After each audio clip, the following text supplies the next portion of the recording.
I just always find it fascinating to play, because I do think when something comes out, you know, as a maker, a lot of people just ask that what if, and I'm that person that's just going to do it. It's not what if, it's like, shouldn't have done that is really more my thing. So I'm going to just do a couple of other things with some alloy. I'm going to stick with Gilded and Foundry. I'm going to do both of these. I'm going to work on some Yupo. And I will say that, you know, as an alcohol ink user, I haven't really done much with isopropyl. You know, I pretty much stuck in with my ingredients thinking, oh, blending solution is the same. I guess I had the same opinion about blending solution, thinking it was the same as alcohol, as what people think alcohol is the same as blending solution. It does something different, so you do need, I think you need both. So I'm just going to take some of that isopropyl. Again, it's 91% or higher is what we want. And then we're going to take some other colors. I would probably eventually have all the colors open, but I'm not going to. Cap this one up just so I can break the mold. And we're going to throw in a little bit of Fiesta. The resin does not work for paper. I need to put this on. What's that? Oh, sure. No, you answered it. No, I thought it was a question. Does the resin work for paper? Well, if you put it on paper, it's going to buckle as it sets, so you would want to mount this first before you put resin over the top of it, because the resin as it dries, I mean, unless you spread it out super thin, yeah, which you could. All right, I'm going to throw some alloy in this one right from the beginning. Just a drop of that. Someone wants to know why 91% and not the standard. Because if it's any lower, it won't react. Because the solvent that's in alcohol ink is not isopropyl. The solvent in it is actually ethanol. And so if you have anything less than, it won't move the ink at all. Look at that. And what's crazy about this blower is you see how it's like revealing undertones? Like at first you start out and you're like, that is a whole pile of sludge.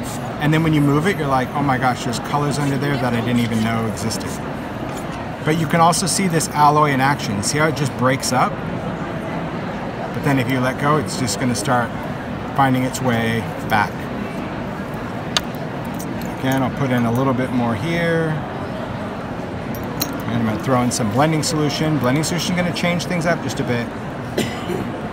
Blending solution almost wants to bring the party back together, but it'll be all right. Throw in a little bit more of that Laguna. Now we're just going to push this over. This is so wild. Just seeing it.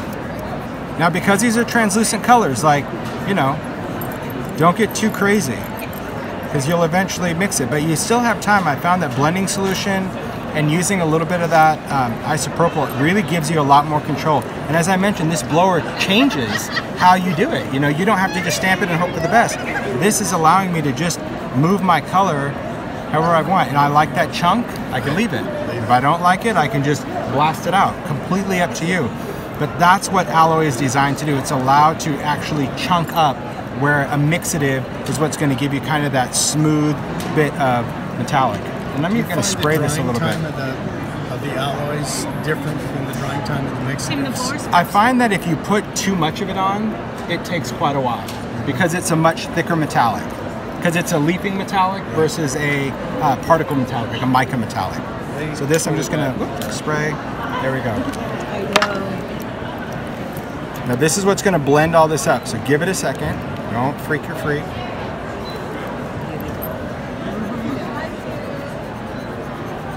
And there's where that color comes right back. If I were to dry it, it would have stayed white, right? Remember before where I sprayed it and dried it?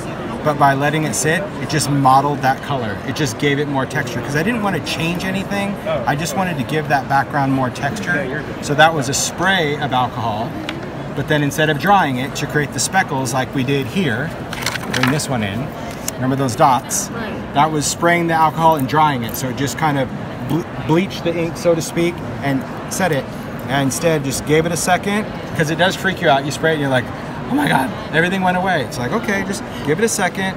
I still use the blower to kind of push those dots back, but I think it gave it a totally different texture, different effect. And the nice thing again, you don't have to settle with this. If you want to move everything around again, any type of alcohol, that solvent, is going to get that party started all over again. So even if we didn't want to add any more color, just by adding some more alcohol, look at like what's happening there now. We're getting a whole different look to that, whole different party.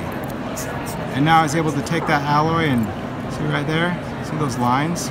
It's just amazing. Once you start using this tool, it's great. It's like I need a holster for the air blower now too. Yeah, it's weird. I'm just gonna keep breaking that up. I'm creating this line. I don't know if you're seeing that, but I'm like working on both sides to try to keep that line in place. Because I'm pushing, because you can see, you see that tiny little sparkle? I don't know how well the cameras are picking things up, but there's like a little sparkle when I blow over that ink. So there is some alloy in there, and I'm pushing those little pieces into the island. So see how this little line is kind of getting thicker and thicker metallic?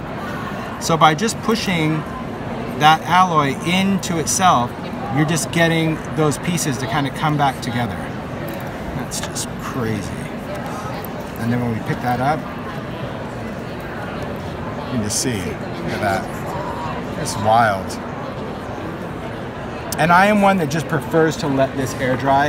I found that if you start heating alcohol inks, because I used to be really guilty of that, I would heat it really quick, it does become like a little bit more sticky, a little bit more resin. Whereas if you just let everything kind of air dry, you just get a whole different look. Beautiful. Just a few colors and just keep working it. Every time you do it, it just becomes a new piece, right? Yeah, you're only as good as your next layer. That's it. You're like, let's just do that, and yeah. Because nobody knows what you intended. Really, even you're like, that's exactly, even you, exactly. So you're like, that's what I did. But see, by spraying it, look at that undertone there. Like, look at this, and this, and this. That has a different texture than that, because when I sprayed it, it created more of that mottled look. So, I don't know. To me, that's wild. And I hope that these new colors, the alloys, the tools, it just, if you've only been a card maker or just a background person with the ink tool and you're like, I can never do the art that I see, I really hope that you give it a shot. It's way easier than you can ever imagine. This is new? This is it.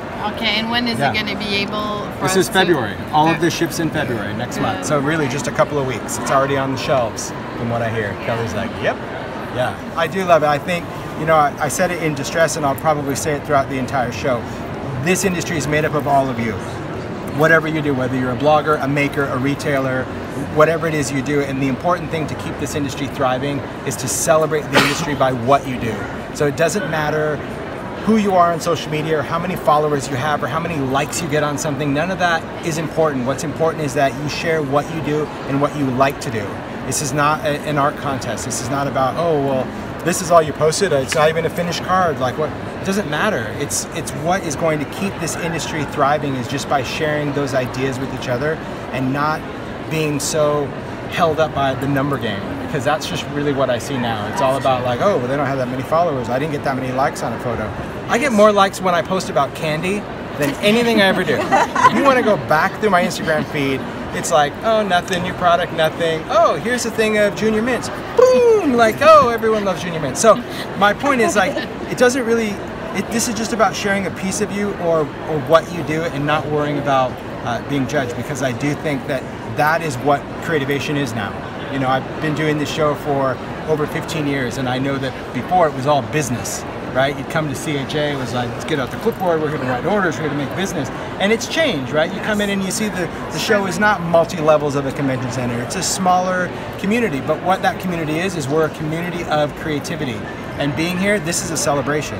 That's what I'm like. I did the work on Facebook Live. I did the business. I talked about it. This is about celebrating with all of you and like, look what it does. This is so cool. And the more that we can network and celebrate that is what's going to keep our industry around. Really, that's my pitch. That's my plea to everyone is just share. Well, thank you for all your share what you do.